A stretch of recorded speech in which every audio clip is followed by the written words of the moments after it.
Est-ce que vous avez senti au sein même de la troupe, entre comédiens juifs et arabes, une forme de tension ?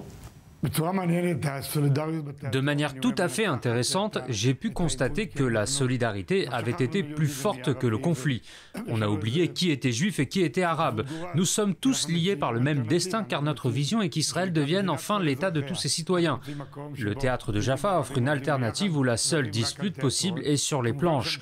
Bien sûr, la réalité à l'extérieur est contagieuse, mais ça nous soude au contraire, car on comprend que notre mission est cruciale.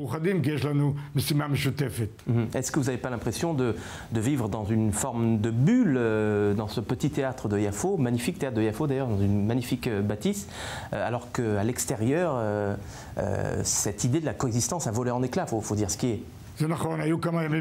Oui, c'est vrai, il y a eu des moments de grande frustration où l'on avait l'impression d'avoir échoué et que la cohabitation avait sévèrement été touchée après 20 ans d'existence.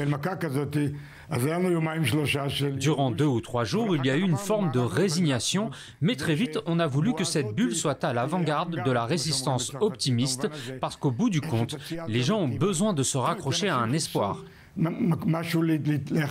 Et nous proposons cet espoir de croire qu'il est possible de vivre et de créer ensemble. Je crois que ces événements nous ont finalement renforcés dans le travail de rapprochement que nous faisons au théâtre.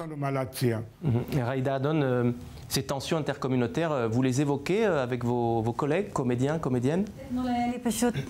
Hier, Menaché Noy, mon partenaire dans la pièce de David Grossman, Le Vent jaune, qui se produira le 31 mai au théâtre de Jaffa, m'a appelé et on s'est posé des questions. Est-ce le bon moment pour jouer cette pièce? De quelle manière va-t-on la jouer? Quel est notre ressenti, lui en tant que juif et moi en tant qu'arabe? Nous autres comédiens ne cachons pas nos émotions. Au contraire, on a le droit et le devoir d'en parler et le théâtre judéo-arabe de Jaffa rend possible ce dialogue. Ouais.